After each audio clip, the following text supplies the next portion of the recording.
Los alimentos básicos como leche, huevos, verduras y frutas, entre otros, van a mantener la rebaja del IVA. Finalizaba este viernes, pero el Gobierno aprueba hoy en el Consejo de Ministros la prórroga. Dice que lo hace porque los precios de estos alimentos básicos siguen por encima de lo razonable. Fuera de esta rebaja del IVA se siguen quedando de nuevo el pescado y la carne.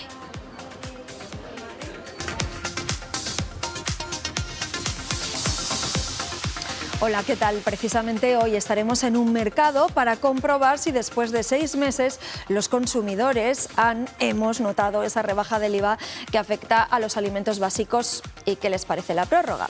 Hoy, además, en Está Pasando les vamos a hablar de una operación que ha llevado a cabo la Guardia Civil.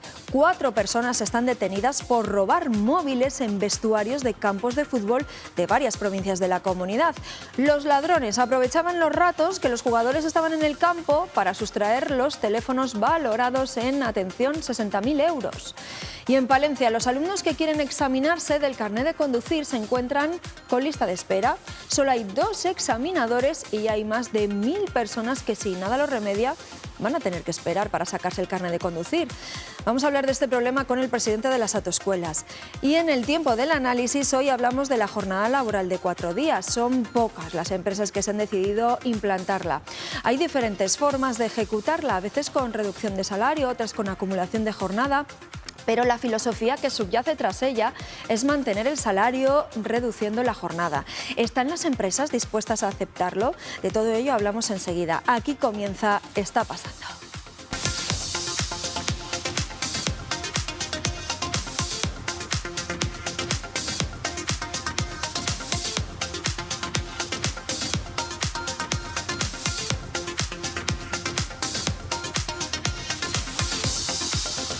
Pues comenzamos hablándoles de esa prórroga de la rebaja del IVA para los productos básicos que aprueba hoy el Consejo de Ministros, Eduardo. Sí, Pilar, porque las medidas anticrisis aprobadas por el Gobierno en enero para hacer frente a la inflación y a la guerra en Ucrania caducan este viernes 30 de junio. Y por eso el Ejecutivo aprueba hoy el decreto para prorrogar las ayudas al transporte público por una parte y la rebaja del IVA de los alimentos básicos por otra. Ya saben que en algunos casos bajó del 10 al 5%, en otros del 4 al 0. Y otra vez la carne y el pescado se van a quedar fuera de esa reducción. Natalia García está en un mercado de León. ¿Hemos notado esa rebaja esos 6 meses? Natalia, buenos días.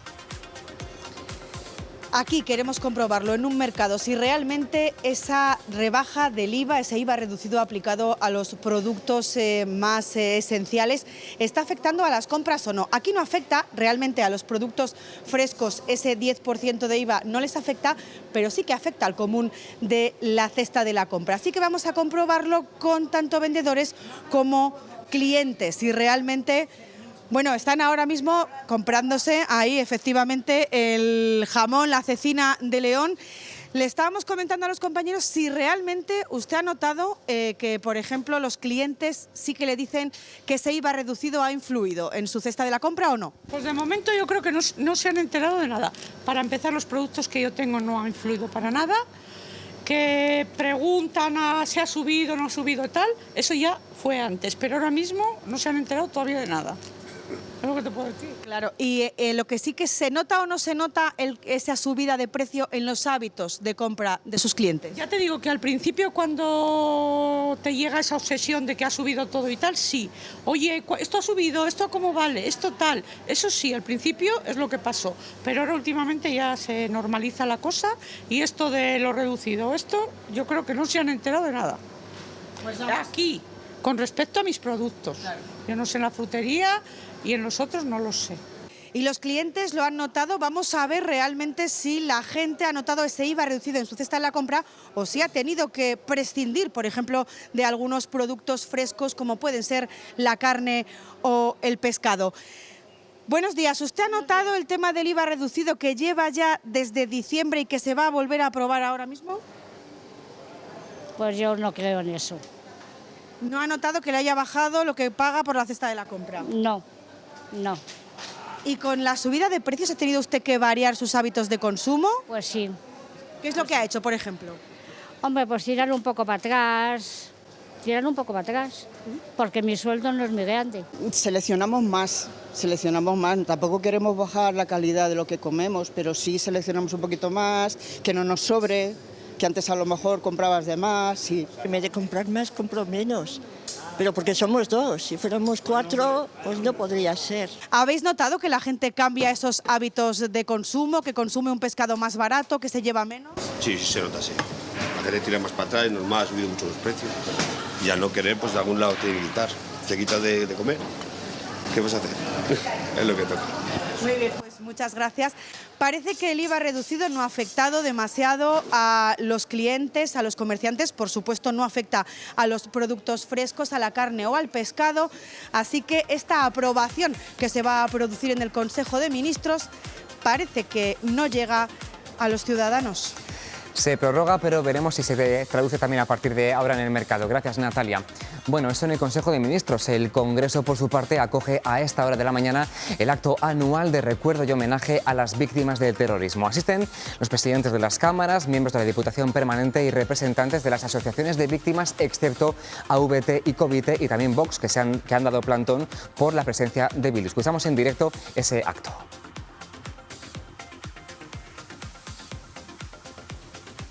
Es un acto en la Sala Constitucional del Congreso de los Diputados, presidido por la presidenta de la Cámara Baja, Meritxell Batet, y del Senado, Ander Gil. En él también ha intervenido en este acto Tomás Caballero, el presidente de la Fundación de Víctimas del Terrorismo. Este homenaje a las víctimas se realiza desde el año 2010, cuando el Congreso realizó una declaración institucional para conmemorar, para fijar este día 27 de junio como el Día de las Víctimas del Terrorismo. Y tiene lugar un día después del acto que también se celebró aquí en Castilla y León, en el Palacio de Nuestra Señora de la Virgen de Nuestra Señora del Prado, también en homenaje a las víctimas del terrorismo de nuestra comunidad autónoma, sobre todo con especial protagonismo de las víctimas del terrorismo de la banda terrorista ETA.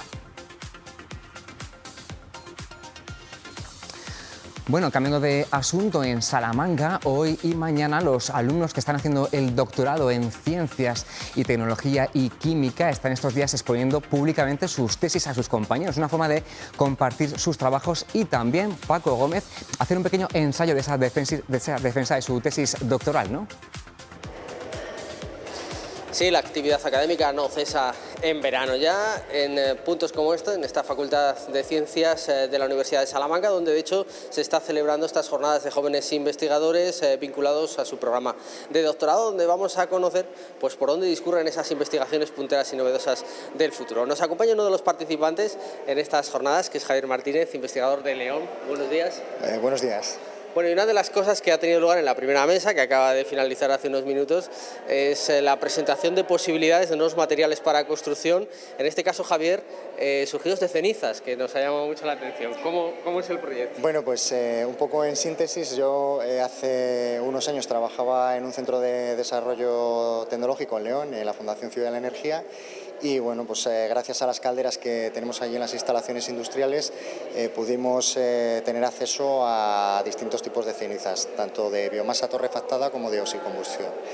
Esas cenizas, fuera de que sea un residuo dentro del proceso industrial que llevamos en la instalación, pues bueno, nos dio una oportunidad de oro para intentar darles un nuevo uso, revalorizarlas y volverlas a introducir otra vez en la cadena de producción de materiales de construcción, y bueno, pues gracias a eso nació nuestra línea de investigación. Lo que hemos visto en la presentación, Javier, es un hormigón con muchas más ventajas respecto al hormigón tradicional, más resistente al deterioro en general, más carga estructural, incluso ignífugo. Bueno, estamos hablando de supermateriales del futuro, ¿no? Claro, o sea, precisamente con todo el avance tecnológico que tenemos actualmente, pues en este tipo de áreas pues hay grandes avances y conseguimos que de residuos que eran hasta hace unos años eran difíciles de gestionar, pues podamos reaprovecharlos, revalorizarlos y poder fabricar hormigones que incluso dan resistencias por encima de los propios hormigones de control. Y siempre con esa preocupación por la sostenibilidad, por la reutilización, que es una de las líneas básicas, nos decía la coordinadora también en la presentación, en la que estáis trabajando todos los que estáis un poco en esta ingeniería de materiales. Sí, efectivamente, principalmente por la huella ambiental que puede dejar este tipo de residuos y además que también con el avance normativo, pues actualmente ya no se pueden tener este tipo de residuos acopiados en vertederos o en instalaciones.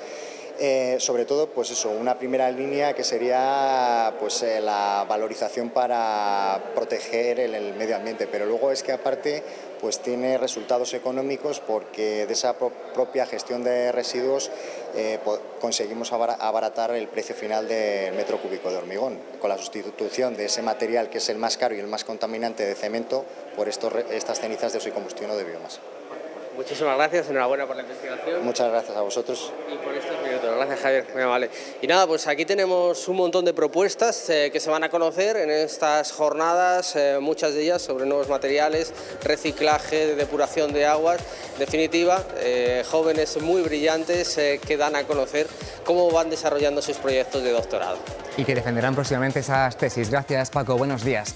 Y queda poco menos de un mes para las elecciones generales y parece poco probable que el Gobierno las dedique estas semanas a atender las demandas de los inspectores de trabajo. Ayer comenzaron una huelga indefinida para exigir el refuerzo prometido por el Ejecutivo hace 2 años. Tampoco la vicepresidenta y ministra de Trabajo los recibe, así que Sergio García, estamos en directo en Madrid, donde se acaban de concentrar. ¿Qué tal? Buenas tardes. Llevan aquí desde las 12 de la mañana exigiendo esas mejoras que parecen poco probables de conseguir a menos de un mes de que sean esas elecciones y se contemplan todos los escenarios, incluido también un cambio de gobierno. Nosotros estamos con Miguel Ángel Montero, él es responsable de CSIC, de Inspectores de Trabajo. Buenos días. Hola, buenos días. Bueno, cuéntanos exactamente qué estáis reclamando. Estamos reclamando el refuerzo del sistema de la Inspección de Trabajo, que además se aprobó en un pacto, un acuerdo del Ministerio de Trabajo el 7 de julio de 2021, que además ese acuerdo supone también la obligatoriedad del mandato legal de la ley del año 2015 y que además el propio Gobierno aprobó en Consejo de Ministros en el Plan Estratégico diciembre de 2021. Viene a ser el reforzamiento del sistema de la Inspección de Trabajo, un sistema que hay que recordar que solo está compuesto por 3.000 trabajadores para 20 millones de trabajadores de población activa que tiene este país, 20.800.000 trabajadores. Claro, ¿qué sucedería en el caso de que llegase a las elecciones, no se atendiera vuestras demandas y cambiara el Ejecutivo? ¿La demanda se trasladaría al siguiente Gobierno? Totalmente. El próximo Gobierno tendrá que asumir lo acordado, pero no lo acordado ya, la necesidad de refuerzo del sistema de la Inspección de Trabajo. No es que sean acuerdos, es que son necesidad. El sistema de inspección, ya he dicho anteriormente, son 1.200 inspectores. 1.200 subinspectores, 800 inspectores de trabajo y 900 de personal administrativo. 3.000 en números redondos para 20.800.000. El próximo Ejecutivo que salga de las urnas tendrá que asumir el compromiso y la necesidad de reforzar el sistema de la Inspección de Trabajo.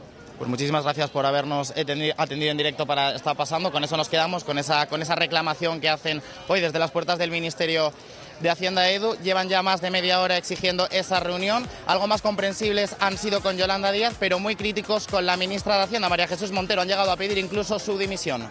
Y otro colectivo, en cualquier caso, que pide ser atendida a sus reclamaciones. Gracias, Sergio, en directo desde Madrid. También que les contamos hoy que la Guardia Civil ha detenido a 4 personas que se dedicaban a robar los teléfonos móviles de jugadores de fútbol durante los entrenamientos y partidos. Están detrás de 123 robos por valor de 60.000 euros en varias provincias, entre ellas Salamanca, Burgos, Ávila y Valladolid. Son 3 hombres y una mujer de entre 22 y 38 años que hacían cientos de kilómetros cada día para robar teléfonos, dinero y objetos de valor de las taquillas de los vestuarios de campos de fútbol de todo el país. Las víctimas pertenecían a todas las categorías, desde amateur a filiales de clubes como el Real Valladolid, el Atlético de Madrid o el Alcorcón. Se han recuperado 40 teléfonos y 6.500 euros. Ante la gran cantidad de hechos delictivos, más de 100, la Guardia Civil ha habilitado un correo electrónico para que más perjudicados puedan denunciar esos robos. Y hoy dedicamos el tiempo del análisis de Está Pasando a analizar, a estudiar la jornada laboral de 4 días. Una propuesta del Gobierno, Pilar, aunque lo que hay ahora más concreto es un programa piloto para ensayar esa propuesta. Sí, bien dices. Hoy hablamos de la jornada laboral de 4 días. Promete aumentar la productividad de las empresas y al mismo tiempo mejorar la calidad de vida de los trabajadores. Pero son pocas las empresas que en nuestro país se han atrevido a implantarla. Casi todas grandes compañías y cada una a su manera. Una reduciendo salarios, otras concentrando las horas en esos 4 días. Pero la filosofía, el espíritu de esa jornada laboral de 4 días es trabajar menos horas a la semana por el mismo salario. Al menos esa ha sido la intención del Ministerio de Trabajo. De hecho, el Gobierno ha lanzado un proyecto piloto para probar esta reducción de jornada sin recortar los sueldos. un proyecto que luego vamos a ver ha tenido una acogida tímida, vamos a decirlo así, entre las empresas. Vamos a saludar ya a nuestros invitados de hoy. Ellos son Sandra Vega, que es la secretaria de Acción Sindical de la Federación de Industria, Construcción y Agro de UGT Castilla y León. Sandra, gracias por venir a nuestro programa. A ti por invitarme. Bienvenida. Muchas gracias. Tenemos también con nosotros a Fernando Fraile, que es secretario de Acción Sindical, Salud Laboral y Medio Ambiente de Comisiones Obreras de Castilla y León. Fernando, un placer tenerte aquí, que te hemos tenido en otras ocasiones anteriores, también por Zoom, así que bienvenido. Gracias, Iván. Y tenemos con nosotros también a Ignacio Granado, que es CEO de DAIDE, Datos y Soluciones, una empresa de Burgos del sector tecnológico. Y quiero, Ignacio, y me has pedido que te llame Nacho, así que así lo voy a hacer, Nacho, que nos expliques un poco en qué consiste, cuál es la labor de tu empresa. Pues DAIDE básicamente ayuda a las empresas a conocerse mejor a sí mismas a través del análisis de datos. Una vez hemos hecho esa fase inicial, luego llega la parte de optimizarlas, de ayudarles con sus procesos, sobre todo a través de tecnología, de digitalización. O sea que es una empresa tecnológica relacionada con los datos de empresas, tecnológica, ¿no? 100%. Y os estáis planteando una jornada de 4 días a la semana. Eso es. Lo que estamos haciendo nosotros es las trabajadoras que hay ahora mismo en DAIDE, todas trabajan un máximo de 32 horas a la semana. La idea es que cuando alcancemos el estándar de productividad necesario, porque hay una transparencia total, o sea, DAIDE no solo es la jornada de 4 días, hay muchos beneficios sociales adicionales y uno de ellos es la transparencia, es decir, ellas conocen las cuentas de la empresa 100% y en el momento en el que lleguemos a que la rentabilidad de la empresa lo permita, pasarán siguiendo trabajando 32 horas a cobrar por las 40. El objetivo es que cuando haya 2 trimestres en los cuales hemos cumplido el objetivo para poder hacerlo, pasar a esa jornada de 4 días cobrando 5. Muy bien, pues ahora nos darás tu experiencia para llegar a esa implantación. Lo primero, vamos a ver en qué consiste ese proyecto piloto del que les hablábamos para implantar la jornada laboral de 4 días y la respuesta que ha tenido, Eduardo. Sí, hay que recordar, Pilar, que no es una propuesta en firme, aún no hay una ley, no está regulado. Lo que hay ahora mismo en España sobre la jornada laboral de 4 días es un proyecto piloto del Gobierno. Ningún otro país europeo tiene leyes al respecto. El país con una semana laboral más reducida es Francia, con 35 horas. Y luego hay otros como Bélgica o Grecia que permiten concentrar la jornada en menos días, pero sin reducir el número de horas. Y aquí alguna comunidad ha hecho ya alguna prueba, pero la prueba del Gobierno pasa por subvencionar a empresas industriales de menos de 250 trabajadores. Recibirán ayudas de hasta 200.000 euros para pagar el coste que implica reducir jornada y reorganizar la empresa, y variarán esas ayudas según su tamaño. Hasta 10 empleados pues cubrirá el 90% del gasto de personal, el 80% hasta 52 trabajadores y el 75% hasta 250. El crédito para esta convocatoria es de más de 9,5 millones de euros. ¿Y cuáles son las condiciones? Pues las pymes seleccionadas tendrán que recortar al menos un 10% las horas semanales únicamente a los empleados que tengan contrato indefinido y a tiempo completo. Deberán beneficiarse entre un 25 y un 30% de los trabajadores de toda la plantilla, y el experimento durará como mínimo 2 años, aunque si alguna empresa ve que al final no puede y lo justifica, puede abandonar si devuelve, eso sí, la ayuda.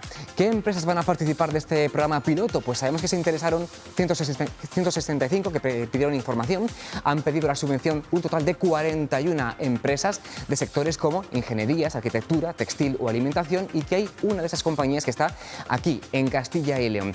De los 9,6 millones de euros previstos por el Gobierno, va a acabar desembolsando algo menos de 3 y van a aprobar la jornada de 4 días algo más de 500 trabajadores. Bueno, pues es verdad que ese programa piloto va dirigido a un sector muy concreto, pero 41 empresas en toda España y una en Castilla y León.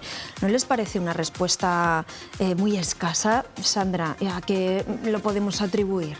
Bueno, como bien habéis comentado, se trata de un proyecto piloto. La ley no ha podido salir, hay convocadas unas elecciones, no estaba en la agenda de la ministra de Trabajo en estos momentos, pero bueno, hay que transmitir confianza, hay que apostar por ello. Otros países han experimentado ya este proyecto piloto, donde la productividad, que es algo que aquí tienen en medio los empresarios de este país, bueno, pues ahí están los resultados, ¿no? Cada vez se están acogiendo más trabajadores y la productividad no es que haya bajado o se haya mantenido, es que incluso ha subido en muchos de estos países. Está Finlandia, está Islandia, está Reino Unido, está Francia, donde el Estado también subvenciona los costes salariales de esos trabajadores que se han acogido a la reducción de jornada.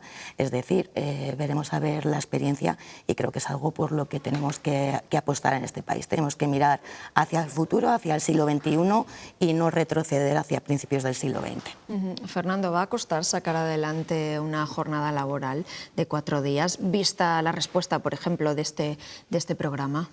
Hombre, no se pueden hacer las cosas de la noche a la mañana, ¿no? Nosotros lo que venimos reivindicando desde Comisiones Obreras es una ley que reduzca la jornada de trabajo de manera generalizada, ¿no? Y la reducción de los días de trabajo a la semana de 5 a 4 es una opción para poderlo hacer sin perder derechos, es decir, trabajar 32 horas semanales con el 100% del salario. Yo creo que es imparable, ¿no? Si queremos hablar de modernización de las relaciones laborales y en la era de la digitalización, de la automatización, esto es imparable, el que vayamos a una reducción generalizada del tiempo de trabajo y ver en qué sectores y en qué empresas se podría implantar la jornada de cuatro días a la semana, ¿no? En el que la representación legal de las personas trabajadoras y la negociación colectiva tiene que jugar un papel determinante para la implantación de manera dialogada y de manera participada entre la empresa y los trabajadores y las trabajadoras, como bien ha dicho Nacho, que es como lo está haciendo en su empresa, ¿no? Además, si tenemos en cuenta que vivimos en una emergencia climática, esto puede contribuir de una manera importante a reducir el impacto que tienen las empresas de su actividad con el medio ambiente, es decir, a reducir la huella de carbono. También habría en el transporte, en electricidad, en transporte, en residuos, por tanto es importante. Y también a la siniestralidad laboral, porque estaríamos menos tiempo en el coche, en la carretera. El año pasado ha habido 7 personas que han perdido la vida en el trayecto de su casa al trabajo, del trabajo a casa. Tenemos aquí a Nacho, que es el representante de una empresa que, ¿cómo os planteasteis bueno, pues esa jornada laboral de 32 horas que nos decías, frente a lo que hay habitualmente, que son las 40 horas semanales? ¿Cómo y por qué? Bueno, la razón principal, bueno, aparte de que yo creo en ello firmemente, también pienso como mi compañero que es algo imparable, que ha llegado para quedarse y que va a ir a más. Es una cuestión también del cambio de enfoque que yo creo que tenemos que asumir ahora mismo los empresarios, que antes nosotros ofrecíamos un trabajo y venían a ti, y nosotros ahora, sobre todo con las nuevas generaciones, tú tienes que aportarle al trabajador de igual manera o más de la que él te aporta a ti. Entonces, yo tengo, y no hablo yo solo, sino casi todas las empresas tecnológicas, me da igual de Castilla y León que de toda España, te diría incluso de todo el mundo, tenemos problemas para captar y para retener el talento, y por ahí tiene que venir una mejora de las condiciones, me da igual que sea ofreciendo teletrabajo, que sea ofreciendo flexibilidad, ofreciendo reducción de horas de jornada, mejores salarios, implicación en un proyecto que de verdad sea en el que los trabajadores, las trabajadoras se sientan partícipes. Hay muchísimas áreas de mejora más allá del salario en las cuales las empresas tenemos mucho margen de actuación. Entonces, ahí lo que tenemos que hacer los empresarios es coger el toro por los cuernos y actuar.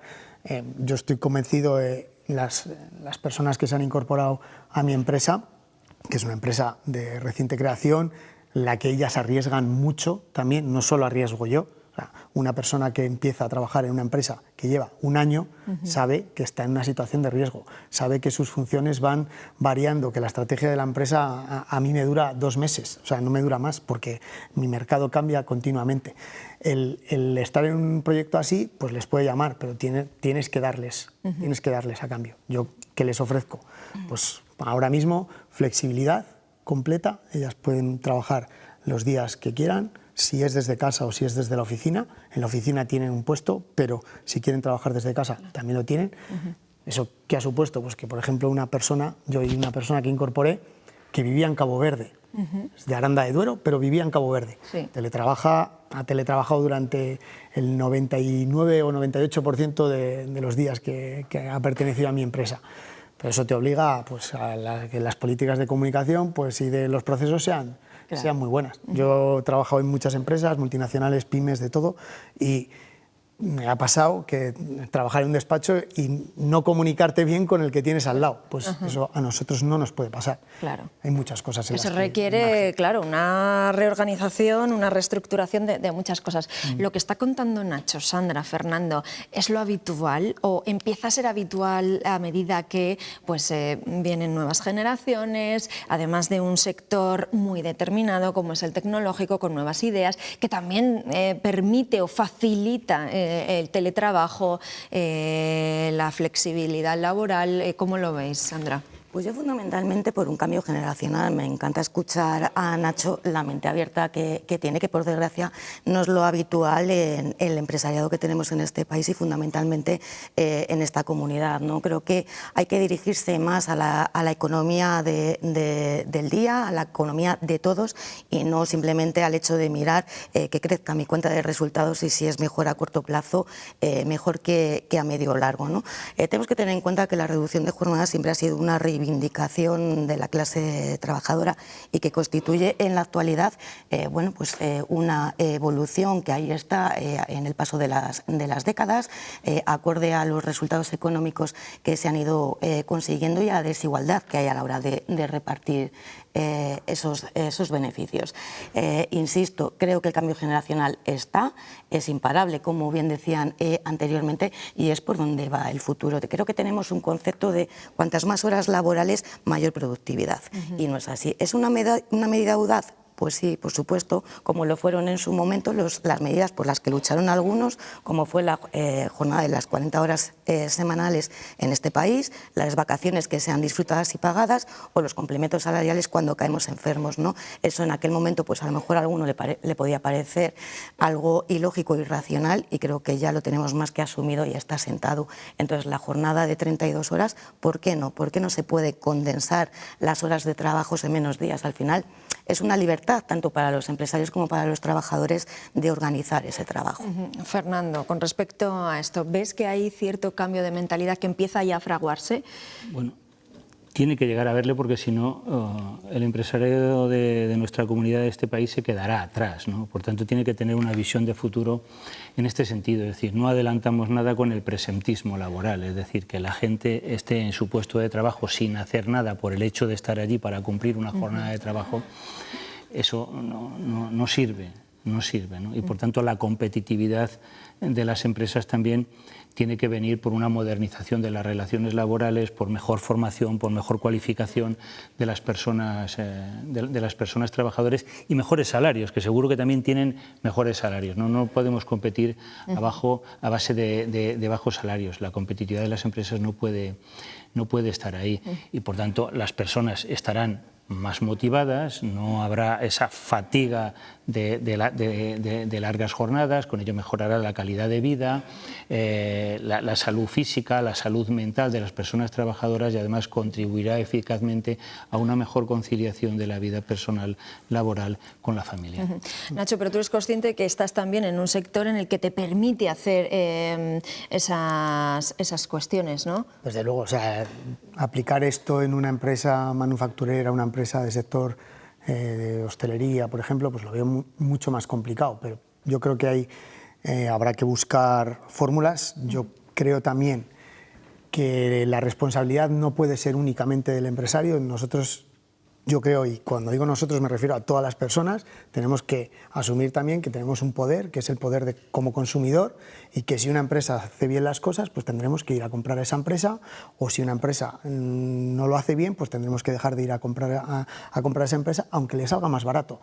Entonces, que no es solo el poder del empresario y que evolucione él, si nosotros como consumidores también, y aquí me pongo el gorro no de empresario, sino de consumidor, se premia a las empresas que hacen bien las cosas, es mucho más fácil que las empresas hagan bien las cosas. Entonces, tiene que ser un cambio que venga de toda la sociedad, ¿no? Sí, holístico, o sea, general, no puede ser solo del empresario. Yo lo estoy haciendo en Daide, pero claro, O sea, yo reconozco que hay sectores donde tiene que ser muy complicado. ¿Habéis constatado ese aumento de la productividad de la que se habla con menos horas trabajadas? ¿Qué es lo que pasa? Nosotros no hemos pasado nunca de trabajar 40 horas a 32. Ya. Yo creo que ya empezaste con las 32. Claro, ese es un paso que ha sido traumático en algunas empresas que yo he conocido, aunque sea simplemente con algún colega, demás. Entonces, sí que creo que las empresas nuevas que nacemos ahora, como es el caso de la mía, que nacimos en 2022, si ya te lo planteas desde esa óptica, ese problema no lo tienes, ¿vale? Nosotros, ¿cuál es nuestro reto? Conseguir una rentabilidad para que con 32 horas se pueda pagar 40. Y transparencia, flexibilidad, tal, eso sí que lo puedo dar ya. Entonces, eso está ya, desde ya. Pero el trauma productivo que supone a una empresa pasar de 40 a 32 a 34 horas, como han hecho algunas empresas, yo conozco una en Castilla y León, se llama Procomsi de León, que ha pasado de 40, no sé si en todos sus empleados, pero yo conozco alguno que sí, que ha pasado de 40 a 34. Pues, oye, es una opción muy buena. Pero claro, eso lo que te da es que cualquier persona que quiera trabajar en el sector y vea esa opción, pues va a ir a Proconsi en lugar de irse a la competencia. Entonces se va a acabar quedando el mejor talento, con lo cual vas a poder ofrecer el mejor servicio. O sea, es una rueda que se tiene que alimentar y que las empresas que la empezamos seguramente nos beneficiemos inicialmente. O sea, te vas a beneficiar porque el talento que vas a tener en tu empresa va a ser diferencial. Sandra, Fernando, ¿cómo se puede ayudar a las empresas a que vean los beneficios, las ventajas de esa reducción de la jornada laboral, ese aumento de la productividad que estamos viendo, ese cambio de mentalidad? ¿Cómo se puede ayudar a que transiten? Porque además estoy pensando, yo qué sé, por ejemplo, una empresa que se dedique al comercio, por ejemplo, pues lo va a tener difícil, ¿no? Si no es contratando a más personas. Y claro, pues tal y como está el comercio ahora mismo, dirán que contratar a más personas que no tienen capacidad para hacerlo. ¿Cómo hacemos? Bueno, al final Nacho es el CEO de una empresa y creo que lo ha explicado muy bien, ¿no? Al final, ahí tuvimos la experiencia de la pandemia. Había unos horarios muy rigurosos y todos nos terminamos acostumbrando a tener que ir al comercio a esas horas. Lógicamente es una medida audaz, insisto, pero tiene que llegar. Lo que tengo muy claro es que tiene que cambiar esa mentalidad y creo que va a costar, no va a ser algo que se produzca de la noche a la mañana, además irá de manera progresiva. Lo que pasa es que no podemos seguir vinculando a más horas de trabajo mayor productividad. Si no cambiamos ese concepto, difícilmente vamos a poder optar a lo que decía Nacho, y es que al final yo como trabajadora, lógicamente, ¿dónde me voy a ir? Donde mejores condiciones me ofrecen, salariales, pero también de vida.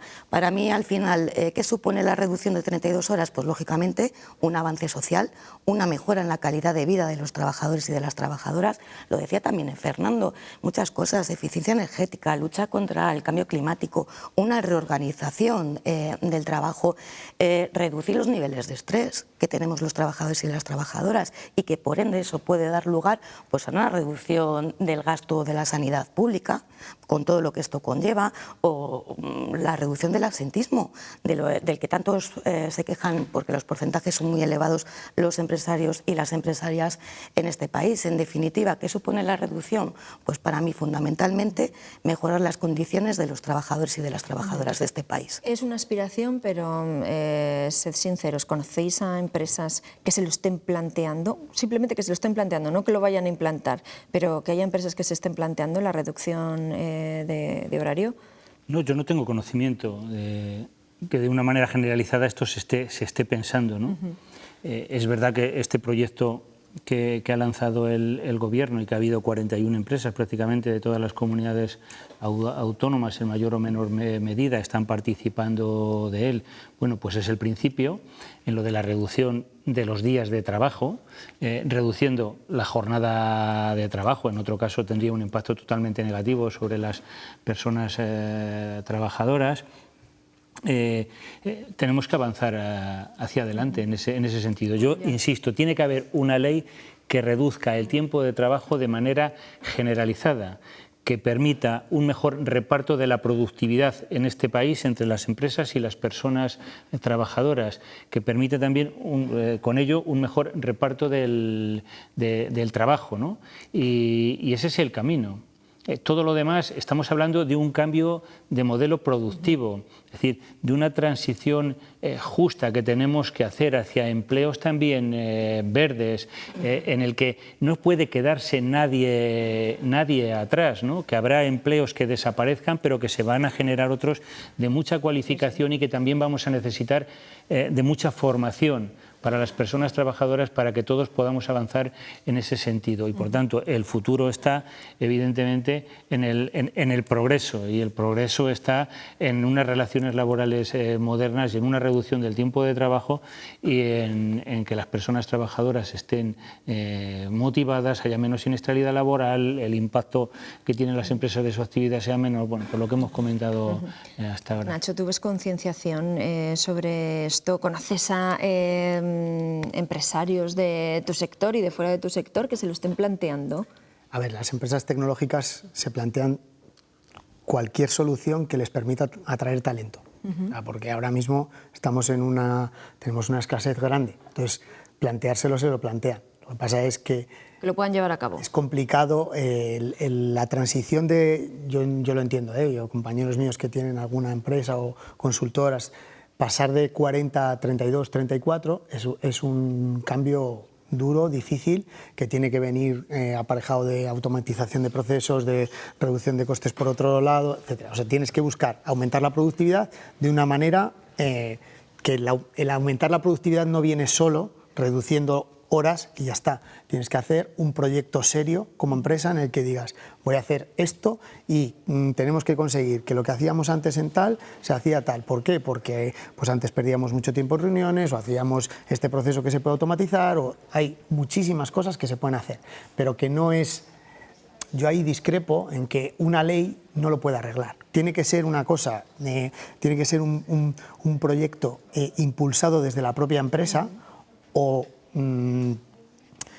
con una ayuda muy grande económica, que no le veo sentido. Entonces, yo creo que aquí el poder, en el fondo, yo insisto un poco en esa idea, nos compete a todos en que si conseguimos que mediante buenos hábitos de consumo nosotros premiamos a las empresas que tal, y las empresas van a ser, el ejemplo que ponías tú antes, si hay una empresa que en el comercio cierra a las 7 de la tarde porque ha implantado esto, y nosotros lo escuchamos, hace publicidad, lo que sea, decimos, pues mira, yo voy a comprar en esta frutería porque hace una jornada de cuatro días. Pues ese es el camino que tiene que haber. O sea, no que la jornada de 4 días a la semana, es decir, no tiene que ser de manera taxativa, claro. Por tanto, no puede implantarse de manera generalizada, pero sí una reducción del tiempo de trabajo. Yo lo que estoy diciendo es que la jornada de 4 días es una opción, que habrá que ver en qué actividades se puede implantar y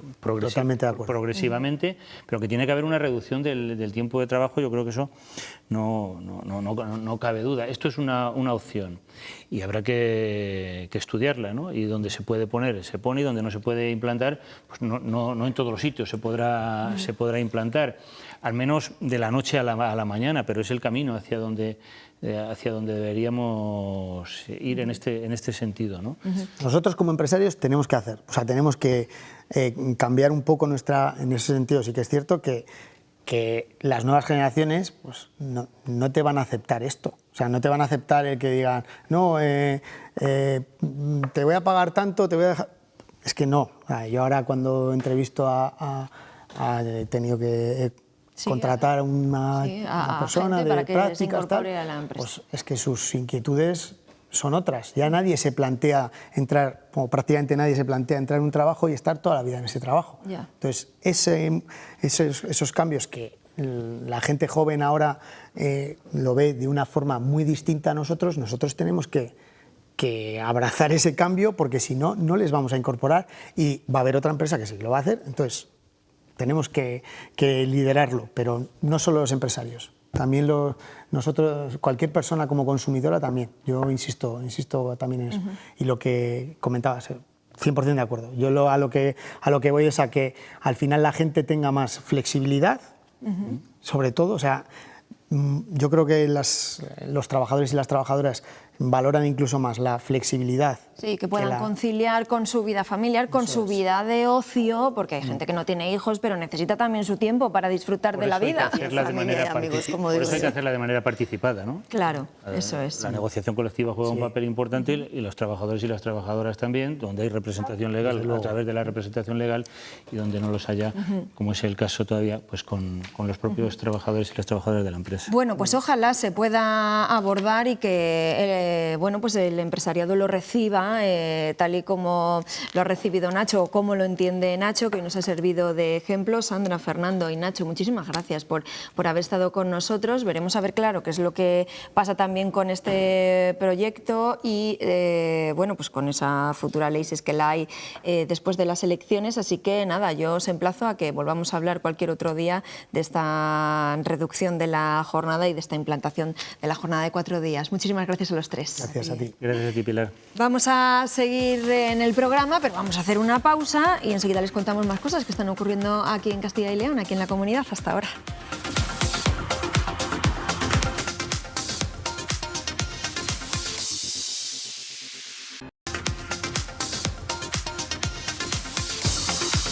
Continuamos en Está Pasando. En Palencia les contamos que los alumnos que quieren examinarse del carnet de conducir se encuentran con lista de espera. Solo hay 2 examinadores y ya hay más de 1000 personas que van a tener que esperar. Eduardo. Pues sí, Pilar, y fíjate que mucha gente joven aprovecha el verano para sacarse el carnet de conducir. Bueno, pues la Asociación de Autoescuelas de Palencia se muestra estos días preocupada por la falta de personal en la jefatura de tráfico. Como dices, solo hay 2 examinadores y eso hace que estén pendientes unos 1000 exámenes de conducir y otros 100 cada semana que pasan. Lola Rebolleda, ¿por qué? Sí, así es. De hecho, a día de hoy se acumula un retraso de hasta unos 1000 exámenes, un asunto que preocupa y mucho a los alumnos y, lógicamente, a las autoescuelas palentinas. Estamos con su presidente, Carlos Cantera. ¿Cómo está? Hola, ¿qué tal? Muy bien. Bueno, preocupado por esta situación, que ¿desde cuándo viene? ¿Desde cuándo se encuentran ustedes con esto? Bueno, pues ya llevamos bastante tiempo, incluso años, porque cierto es que a nivel nacional hay una falta de personal administrativo y de funcionario examinador, pero aquí en Palencia se ha agudizado sobre todo en el mes de noviembre, cuando un funcionario que nosotros sabíamos que iba a dejar el puesto de examinador, pues no se ha cubierto esa plaza y ahora mismo solamente contamos con 2 examinadores con plaza fija. Uno de ellos además hace las tareas de coordinador y tiene uno de los examinadores una incompatibilidad con una autoescuela, entonces estamos viendo que podemos tener graves problemas de cara a este verano. Cierto es que ahora mismo también tenemos de apoyo a un examinador itinerante, pero que es algo que es puntual y que desde la jefatura no se nos comunica ni cuánto tiempo ni con cuánto personal vamos a contar a lo largo de este verano.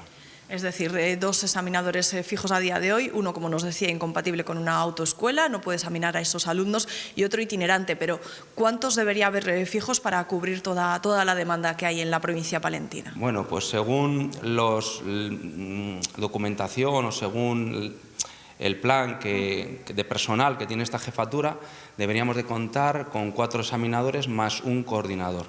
Bien, creemos nosotros que con 3 personas y un coordinador sería más que suficiente para cubrir la cantidad de volumen de exámenes de cara al verano.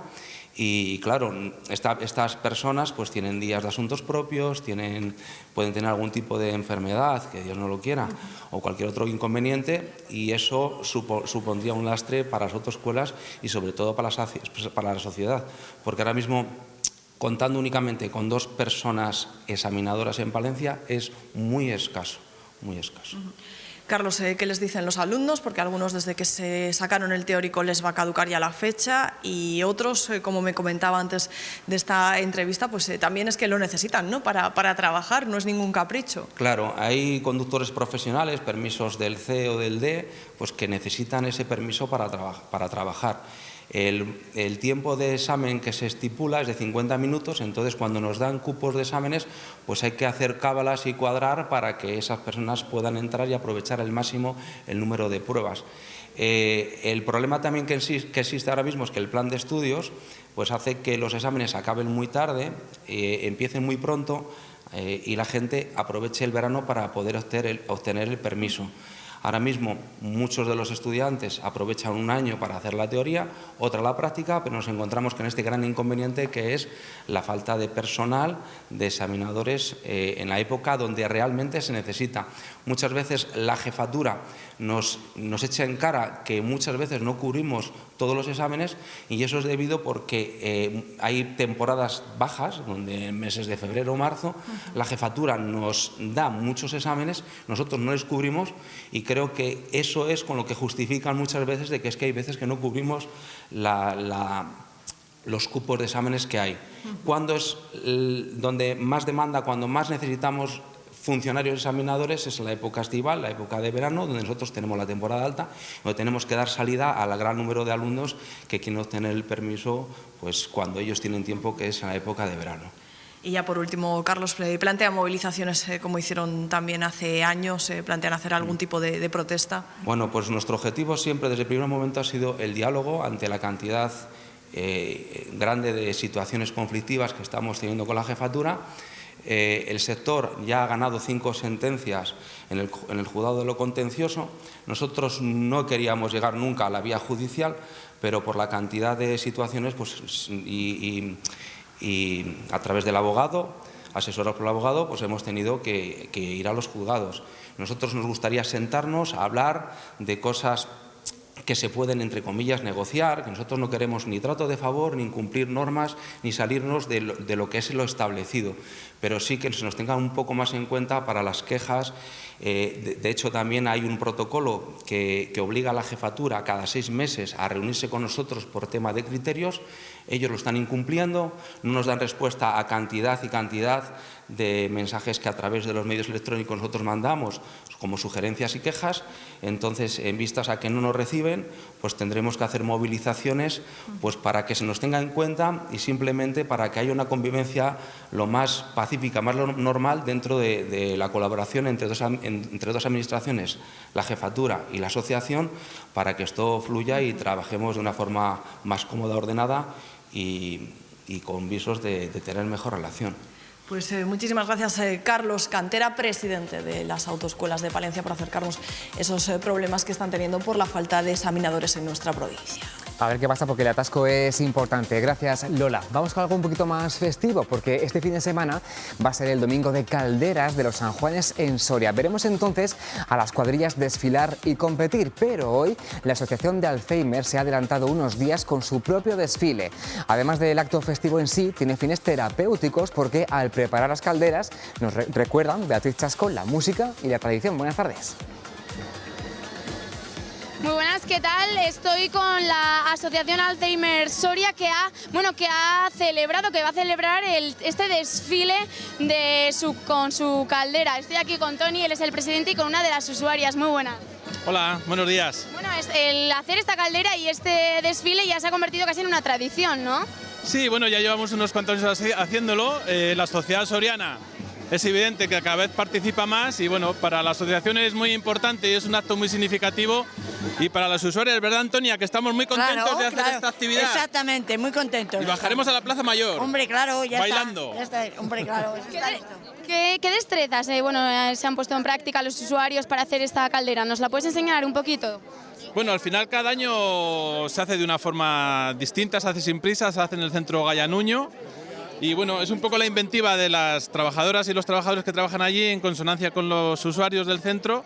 Y bueno, como veis, una caldera digna de domingo de calderas. Pero bueno, no es el caso y es en exclusiva el desfile de la Asociación de Alzheimer pues hoy lunes. Y además vemos que estáis muy bien acompañados. ¿Quiénes os acompañan aquí en este desfile que va a empezar enseguida? Bueno, estamos... Mira quién viene, Antonia. Tu hija viene, ¿verdad? Mi hija, mírala, y mi nieta. Eso es, viene la hija y la nieta de Antonia. Viene toda la sociedad soriana, está invitada, y cada vez vienen pues más cuadrillas, más peñas, cada vez más gente. Muy bien, Toni, pues muchísimas gracias. Disfrutar mucho de este desfile. Os dejamos que va a empezar ahora, en breves. Bueno, gracias, Beatriz. Gracias. Gracias, una caldera, vamos, digna del mismísimo domingo de Sí, calderas. sí, sí. Mira, yo no sabía muy bien qué era eso de las calderas, Pues, ya lo has sé. aprendido. Eso Bueno, es. antes de irnos, como decíamos al comienzo, hoy es el Día de las Víctimas del Terrorismo declarado por el Congreso en 2010 y esta noche a las 7 emite el documental Las buenas sombras, los escoltas frente al terrorismo. Dirigido por Felipe Hernández Cava, es un homenaje a los escoltas que murieron asesinados o resultaron heridos cuando acompañaban a objetivos del terrorismo, sobre todo de ETA. La Fundación Miguel Ángel Blanco produjo este documental que pueden ver esta noche a las 11:30 aquí en la 7. Juan Antonio ha sufrido grandes Bueno, pues no nos lo perderemos. Esta noche en la tele, todos Eso atentos. es. Y mañana, pues ya saben que a partir de las 12:30 tienen una cita con Está Pasando. A las 12:30 en directo con toda la actualidad y el análisis en Está Pasando. Que disfruten del día. Hasta mañana. Adiós.